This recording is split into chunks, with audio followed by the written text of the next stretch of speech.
మీరు మీ అభిమాన shows and serials TV కన్నా ముందు ఈటీవీ విన్ యాప్లో చూడండి. Download and subscribe to ETV win app. 99 రూపాయలు మాత్రమే.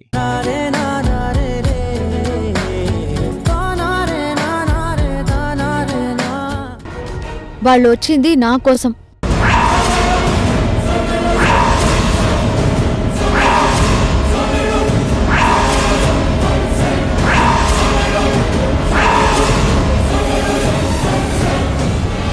అమ్మయ్యా, అనవసరంగా నన్ను అనుకుని భయపడ్డాను. నేను ఇలా వచ్చానంటే నా గురించి ఏమనుకుంటారో.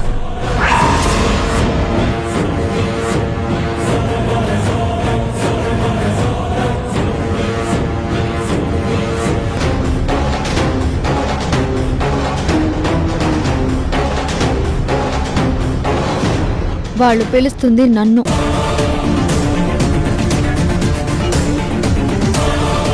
ఏంటి, నీకే పిలిపొచ్చిందని గుండె ఆగిపోయింది కదూ? అవును, అందుకే పారిపోయాను. ఇలా చేస్తేనే దొరికిపోతావు. ధైర్యంగా ఉండు, ఏమి తెలియనట్టు.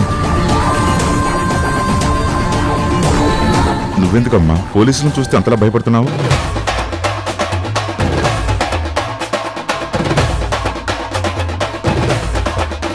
ఏం లేదు సార్, పెళ్ళనుకుంటున్నారు కదా. మొన్న ఇందిరా గారు వచ్చి ఏదో ఎంక్వైరీ చేశారు. ఇప్పుడు వీళ్ళొచ్చారు.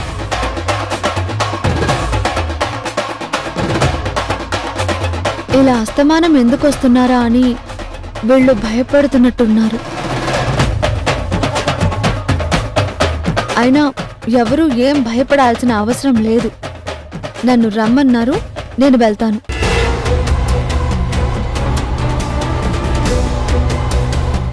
తారా మేడం, మీరెందుకు? నేను కూడా వస్తాను. అసలు ఆవిడ ఎందుకు పిలిచారో ఏంటో. గోపి, నేను నిన్న గుళ్ళో మాట్లాడాను కదా. ఆవిడ ఇన్వెస్టిగేట్ చేసేటప్పుడు ఏదైనా సహాయంగా ఉండమంటే నేను హెల్ప్ చేస్తాను అన్నాను. అందుకని మాట్లాడాలి రమ్మనంటున్నారు. నేను వెళ్ళి మాట్లాడేసి వస్తాను. మీరెవ్వరూ రావాల్సిన అవసరం లేదు. అదిగా తారా మేడం, చెప్పాను కదా గోపి. అయినా సృజన కొంచెం కంగారుగా ఉంది కదా. తనకి సహాయంగా నువ్వు ఇక్కడే ఉండు, నేను వెళ్తాను. పంతులు గారు, హోమం పూర్తయినట్టేనా? పూర్ణాహుతిని హోమంలో వేస్తే హోమం పూర్తవుతుంది. ఇంకా తీర్థం తీసుకుంటే అక్షంతలు వేసి ఆశీర్వదిస్తాం.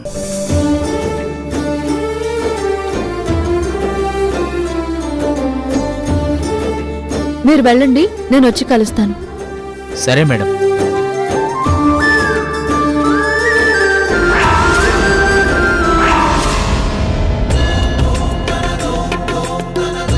ఓం నమోస్వనంతాయ సహస్రమూర్తయే సహస్రపాదాక్షశిరోరుబాహవే సహస్రనామ్నే పురుషాయ శాశ్వతే సహస్రకోటి యుగధారిణే నమో నమః. పూర్ణాహుతి శుభసమయే సూర్యాదీనాం నవానాం గ్రహాణాం అత్యంతానుకూల్యతా ఫలసిద్ధిరస్తు. లక్ష్మీనారాయణాయ నమః స్వాహా. ఓం అకాలముచ్చరణం సర్వవ్యాధి నివారణం సమస్త పాపక్షేకరం లక్ష్మీనారాయణ పాదోదకం పావనం శుభం. రాగభోగ సంధాన నిధానం రాజయోగ సంపూర్ణ ప్రభావం నవ్య దివ్య సౌందర్య సుధీరం తం నమామి సమ్మోహక శుక్రం. అతుల చతుర పటులౌకిక మూర్తిం సకల కార్యహిత కౌశల కీర్తిం తీవ్ర వేగ సంచారణ తత్వం తం నమామి సౌమ్యం బుధదేవం. ఆదిత్య గారు, ఈ శాంతి హోమంతో మీ మీద ఉన్న ఆటంకాలన్నీ తొలగిపోతాయి. ఇంకా మీరు దేని గురించి కంగారు పడవలసిన అవసరం లేదు.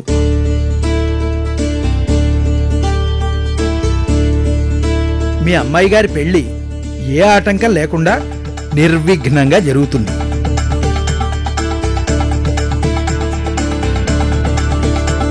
మంచి మాట చెప్పారు పూజారి గారు. అనుకున్న ముహూర్తానికి పెళ్లి జరుగుతుంది. ఏ ఆటంకం రాకుండా నేను చూసుకుంటాను. నేను వెళ్తాను.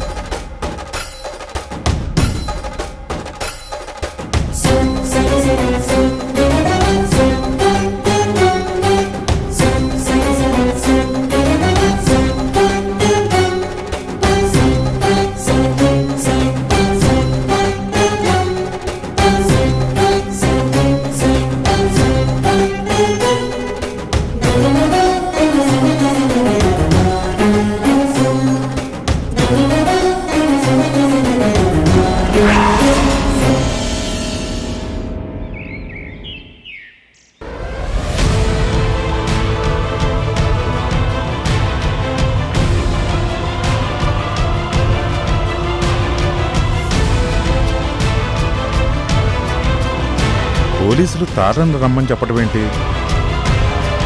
తను తర్వాత వస్తానని చెప్పి ఒంటరిగా వెళ్ళటం ఏంటి? మనం ఎవరైనా తోడు వెళ్దామంటే వద్దని చెప్పింది.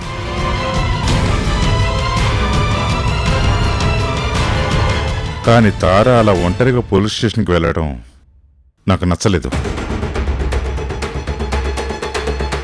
నేను ముందు నుంచి చెప్తూనే ఉన్నాను, పోలీసులతో స్నేహం ప్రమాదం అని. నా మాట వినిపించుకోలేదు.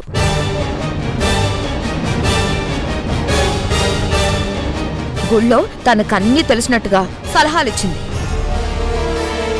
ఇప్పుడు ఆ ఇంద్ర తారని రమ్మని పిలుస్తోంది. ఎందుకో ఏమిటో నాకు భయంగా ఉంది.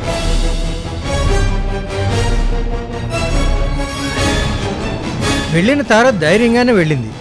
అనవసరంగా నువ్వెందుకు భయపడుతున్నావు? అదేంటి వస్తుంది అలా మాట్లాడుతున్నావు? తార మన దగ్గర పనిచేస్తున్న మన ఇంటి మనిషి, నా కూతురుతో సమానం. అలాంటి అమ్మాయి పోలీస్ స్టేషన్కి వెళ్ళింది. మీరు చెప్పింది నిజమే సార్. తార మేడం అలా వెళ్ళుండకూడదు. ఆవిడ ఒక్కతే వెళ్ళడం మంచిది కాదు. అందుకే నేను ఇప్పుడే పోలీస్ స్టేషన్కి వెళ్తాను. అక్కడ ఏం జరుగుతుందో తెలుసుకుంటాను. ఎలాంటి సమస్య ఉన్నా అది నేను చూసుకుంటాను సార్. గోపి, నువ్వొక్కడివే కాదు, నేను కూడా వస్తాను. ఇద్దరం కలిసే వెళ్దాం. వద్దు మేడం, అక్కడ ఏం జరుగుతుందన్నది మీరు ఊహించగలరు కదా. మరి మీరు వస్తానంటే ఎలా మేడం? నేను ఒక్కడే వెళ్తాను. ఏదేమైనా సరే నేను చూసుకుంటాను. తారా మేడంకి ఏమీ కాకుండా నేను కాపాడతాను. ఏంటి గోపి, అక్కడేదో నేరం జరిగిపోయినట్టు, ఆ నేరం గురించి తారని ఎంక్వైరీకి తీసుకెళ్ళినట్టు మీరిద్దరూ ఎందుకు అంత కంగారు పడుతున్నారు?